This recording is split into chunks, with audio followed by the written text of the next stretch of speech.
أعوذ بالله من الشيطان الرجيم. بسم الله الرحمن الرحيم. سبحان الذي أسرى بعبده ليلا من المسجد الحرام إلى المسجد الأقصى الذي باركنا حوله لنريه من آياتنا إنه هو السميع البصير. وآتينا موسى الكتاب وجعلناه هدى لبني إسرائيل ألا تتخذوا من دوني وكيلا ذرية من حملنا مع نوح إنه كان عبدا شكورا. وقضينا إلى بني إسرائيل في الكتاب لتفسدن في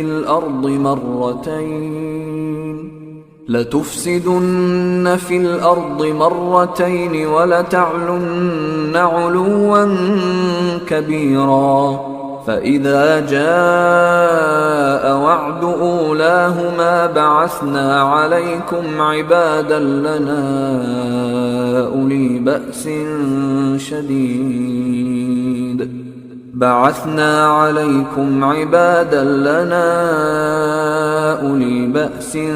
شديد فجاسوا خلال الديار وكان وعدا مفعولا. ثم رددنا لكم الكرة عليهم وأمددناكم بأموال وبنين وجعلناكم أكثر نفيرا. إن أحسنتم أحسنتم لأنفسكم وإن أسأتم فلها. فإذا جاء وعد الآخرة ليسوءوا وجوهكم وليدخلوا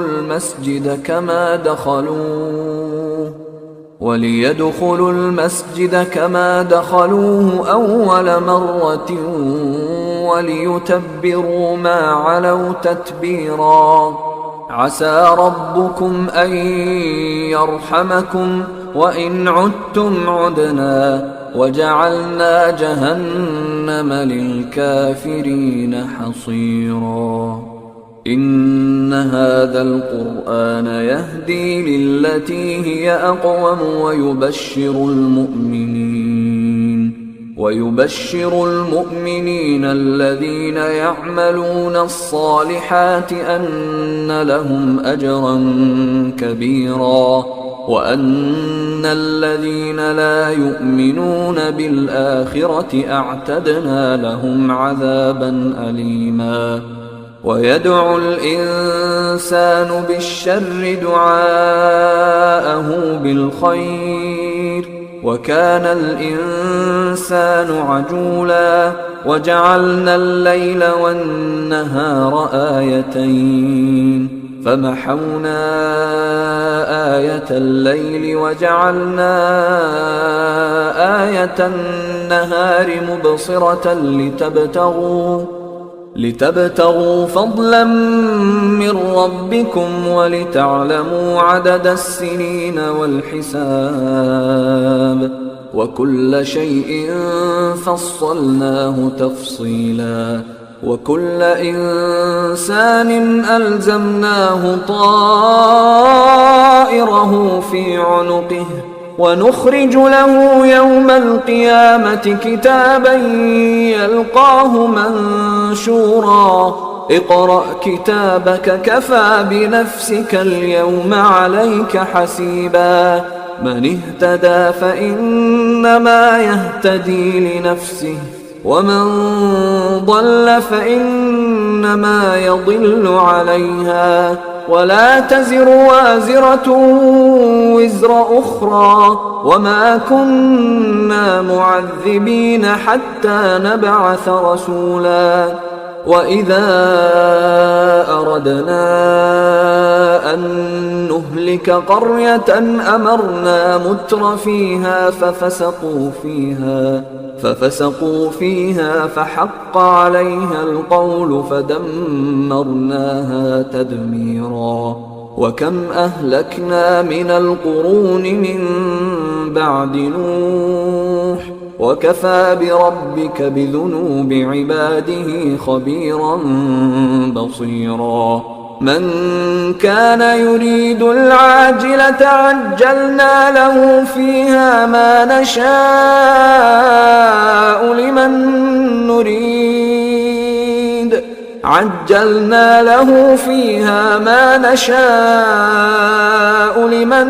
نريد ثم جعلنا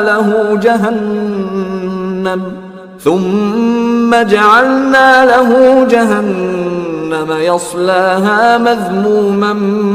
مدحورا. ومن أراد الآخرة وسعى لها سعيها وهو مؤمن فأولئك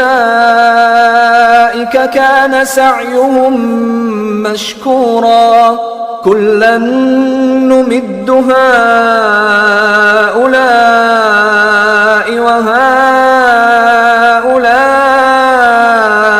من عطاء ربك وما كان عطاء ربك محظورا. انظر كيف فضلنا بعضهم على بعض وللآخرة أكبر درجات وأكبر تفضيلا. لا تجعل مع الله إلها آخر فتقعد مذموما مخذولا. وقضى ربك ألا تعبدوا إلا إياه وبالوالدين إحسانا. إما يبلغن عندك الكبر أحدهما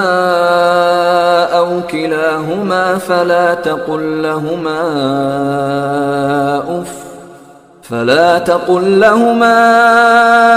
أف ولا تنهرهما وقل لهما قولا كريما.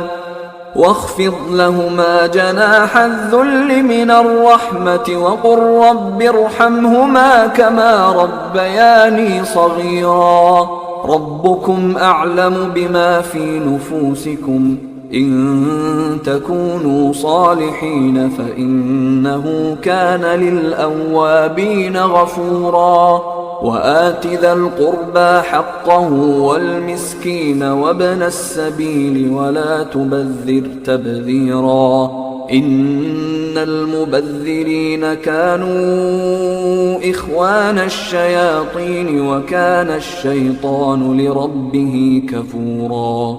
وإما تعرضن عنهم ابتغاء رحمة من ربك ترجوها فقل لهم قولا ميسورا. ولا تجعل يدك مغلولة إلى عنقك ولا تبسطها كل البسط فتقعد ملوما محسورا. إن ربك يبسط الرزق لمن يشاء ويقدر إنه كان بعباده خبيرا بصيرا. ولا تقتلوا أولادكم خشية إملاق نحن نرزقهم وإياكم إن قتلهم كان خطأ كبيرا. ولا تقربوا الزنا إنه كان فاحشة وساء سبيلا. ولا تقتلوا النفس التي حرم الله إلا بالحق ومن قتل مظلوما فقد جعلنا لوليه سلطانا فلا يسرف في القتل إنه كان منصورا. ولا تقربوا مال اليتيم إلا بالتي هي أحسن حتى يبلغ أشده وأوفوا بالعهد إن العهد كان مسؤولا وأوفوا الكيل إذا كلتم وزنوا بالقسطاس المستقيم ذلك خير وأحسن تأويلا ولا تقف ما ليس لك به علم إن السمع والبصر والفؤاد كل أولئك كان عنه مسؤولا ولا تمش في الأرض مرحا إنك لن تخرق الأرض ولن تبلغ الجبال طولا كل ذلك كان سيئه عند ربك مكروها ذلك مما أوحى إليك ربك من الحكمة ولا تجعل مع الله إلها آخر فتلقى في جهنم ملوما مدحورا أفأصفاكم ربكم بالبنين واتخذ من الملائكة إناثا إنكم لتقولون قولا عظيما ولقد صرفنا في هذا القرآن ليذكروا وما يزيدهم إلا نفورا قل لو كان معه آلهة كما يقولون إذا لابتغوا إلى ذي العرش سبيلا سبحانه وتعالى عما يقولون علوا كبيرا تسبح له السماوات السبع والأرض ومن فيهن وإن من شيء إلا يسبح بحمده ولكن لا تفقهون تسبيحهم إنه كان حليما غفورا وإذا قرأت القرآن جعلنا بينك وبين الذين لا يؤمنون بالآخرة حجابا مستورا وجعلنا على قلوبهم أكنة أن يفقهوه وفي آذانهم وقرا وإذا ذكرت ربك في القرآن وحده ولوا على أدبارهم نفورا نحن أعلم بما يستمعون به إذ يستمعون إليك وإذ هم نجوى إذ يقول الظالمون إن تتبعون إلا رجلا مسحورا انظر كيف ضربوا لك الأمثال فضلوا فلا يستطيعون سبيلا وقالوا أئذا كنا عظاما ورفاتا أئنا لمبعوثون خلقا جديدا قل كونوا حجارة أو حديدا أو خلقا مما يكبر في صدوركم فسيقولون من يعيدنا قل الذي فطركم أول مرة فسينغضون إليك رؤوسهم ويقولون متاه قل عسى أن يكون قريبا يوم يدعوكم فتستجيبون بحمده وتظنون إن لبثتم إلا قليلا وقل لعبادي يقولوا التي هي أحسن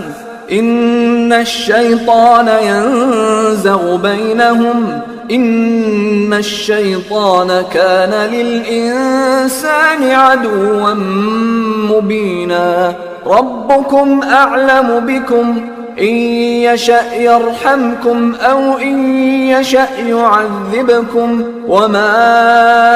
أرسلناك عليهم وكيلا وربك أعلم بمن في السماوات والأرض ولقد فضلنا بعض النبيين على بعض وآتينا داود زبورا قل ادعوا الذين زعمتم من دونه فلا يملكون كشف الضر عنكم ولا تحويلا أولئك الذين يدعون يبتغون إلى ربهم الوسيلة أيهم أقرب ويرجون رحمته ويخافون عذابه إن عذاب ربك كان محذورا وإن من قرية إلا نحن مهلكوها قبل يوم القيامة أو معذبوها عذابا شديدا كان ذلك في الكتاب مسطورا وما منعنا أن نرسل بالآيات إلا أن كذب بها الأولون وآتينا ثمود الناقة مبصرة فظلموا بها وما نرسل بالآيات إلا تخويفا وإذ قلنا لك إن ربك أحاط بالناس وما جعلنا الرؤيا التي أريناك إلا فتنة للناس والشجرة الملعونة في القرآن ونخوفهم فما يزيدهم إلا طغيانا كبيرا وإذ قلنا للملائكة اسجدوا لآدم فسجدوا إلا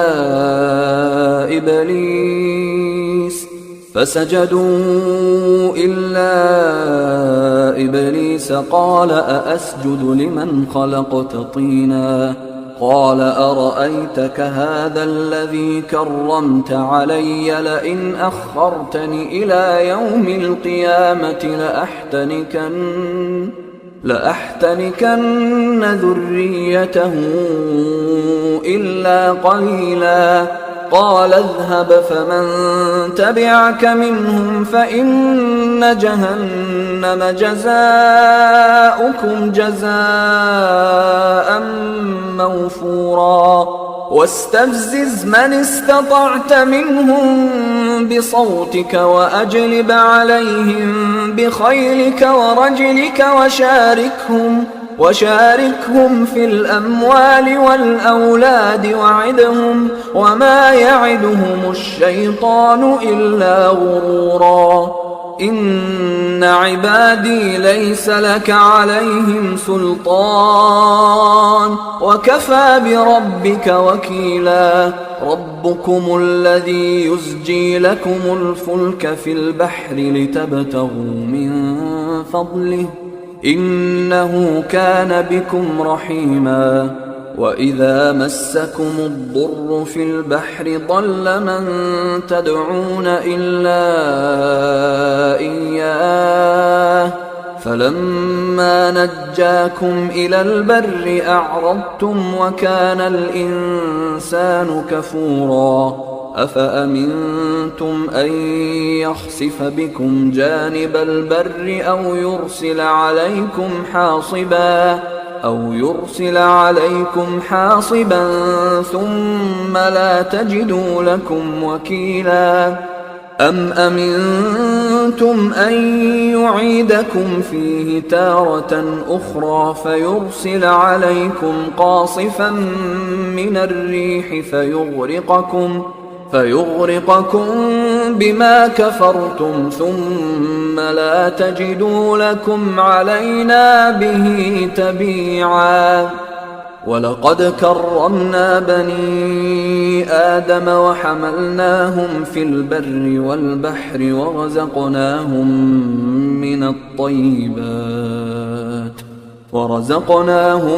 من الطيبات وفضلناهم على كثير ممن خلقنا تفضيلا يوم ندعو كل أناس بإمامهم فمن أوتي كتابه بيمينه فأولئك يقرؤون كتابهم ولا يظلمون فتيلا ومن كان في هذه أعمى فهو في الآخرة أعمى وأضل سبيلا وإن كادوا ليفتنونك عن الذي أوحينا إليك لتفتري علينا غيره وإذا لاتخذوك خليلا ولولا أن ثبتناك لقد كدت تركن إليهم شيئا قليلا إذا لأذقناك ضعف الحياة وضعف الممات ثم لا تجد لك علينا نصيرا وإن كادوا ليستفزونك من الأرض ليخرجوك منها وإذا لا يلبثون خلافك إلا قليلا سنة من قد أرسلنا قبلك من رسلنا ولا تجد لسنتنا تحويلا أقم الصلاة لدلوك الشمس إلى غسق الليل وقرآن الفجر إن قرآن الفجر كان مشهودا ومن الليل فتهجد به نافلة لك عسى أن يبعثك ربك مقاما محمودا وقل رب أدخلني مدخل صدق وأخرجني مخرج صدق واجعل لي من لدنك سلطانا نصيرا وقل جاء الحق وزهق الباطل إن الباطل كان زهوقا وننزل من القرآن ما هو شفاء ورحمة للمؤمنين ولا يزيد الظالمين إلا خسارا وإذا أنعمنا على الإنسان أعرض ونأى بجانبه وإذا مسه الشر كان يئوسا قل كل يعمل على شاكلته فربكم أعلم بمن هو أهدى سبيلا ويسألونك عن الروح قل الروح من أمر ربي وما أوتيتم من العلم إلا قليلا ولئن شئنا لنذهبن بالذي أوحينا إليك ثم لا تجد لك به علينا وكيلا إلا رحمة من ربك إن فضله كان عليك كبيرا قل لئن اجتمعت الإنس والجن على أن يأتوا بمثل هذا القرآن لا يأتون بمثله ولو كان بعضهم لبعض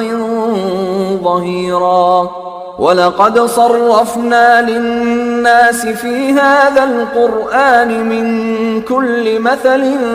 فأبى أكثر الناس إلا كفورا وقالوا لن نؤمن لك حتى تفجر لنا من الأرض ينبوعا أو تكون لك جنة من نخيل وعنب فتفجر الأنهار خلالها تفجيرا أو تسقط السماء كما زعمت علينا كسفا أو تأتي بالله والملائكة قبيلا أو يكون لك بيت من زخرف أو ترقى في السماء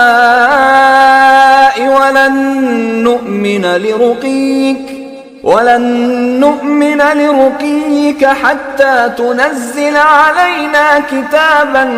نقرأه قل سبحان ربي هل كنت إلا بشرا رسولا وما منع الناس أن يؤمنوا إذ جاءهم الهدى إلا أن قالوا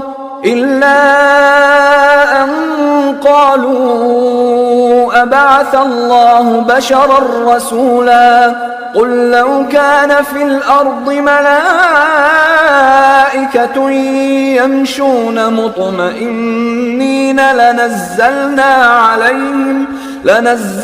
عليهم من السماء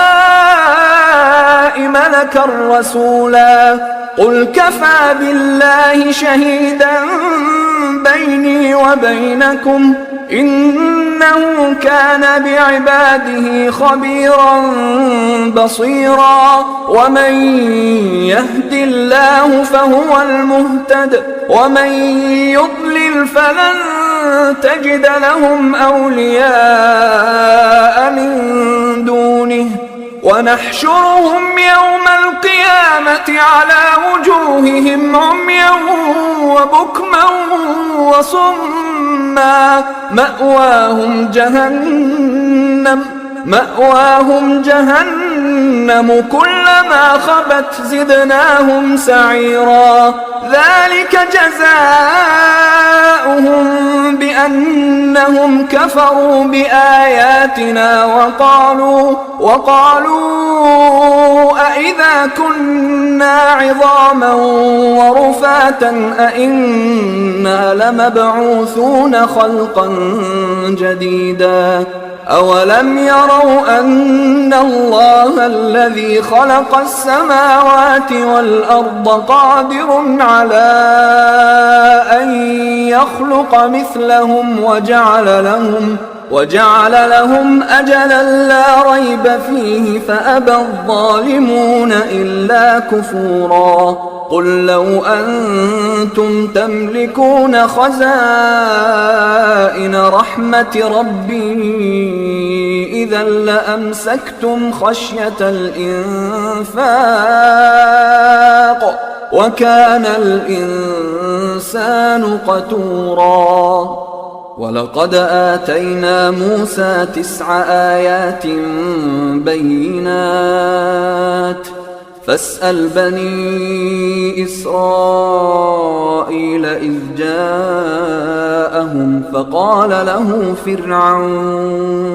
فقال له فرعون إني لأظنك يا موسى مسحورا قال لقد علمت ما أنزل هؤلاء إلا رب السماوات والأرض بصائر وإني لأظنك يا فرعون مثبورا فأراد أن يستفزهم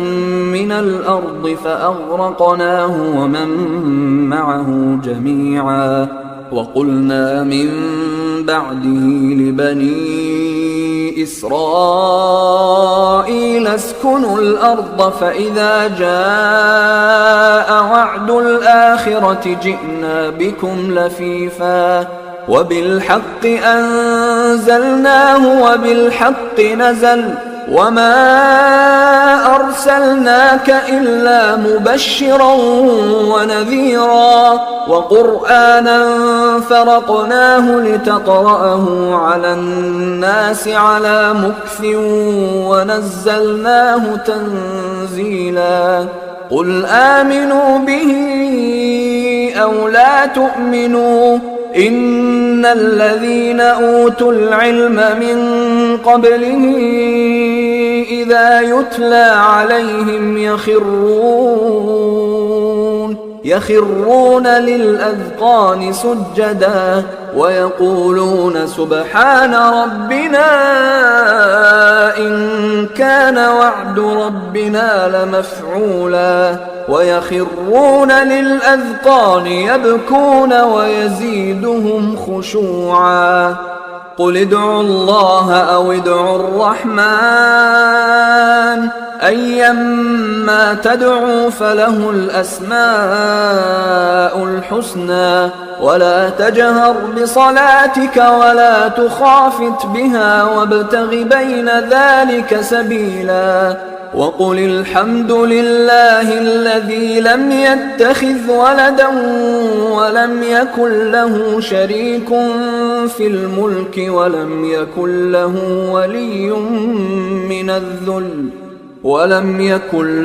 ولي من الذل وكبره تكبيرا.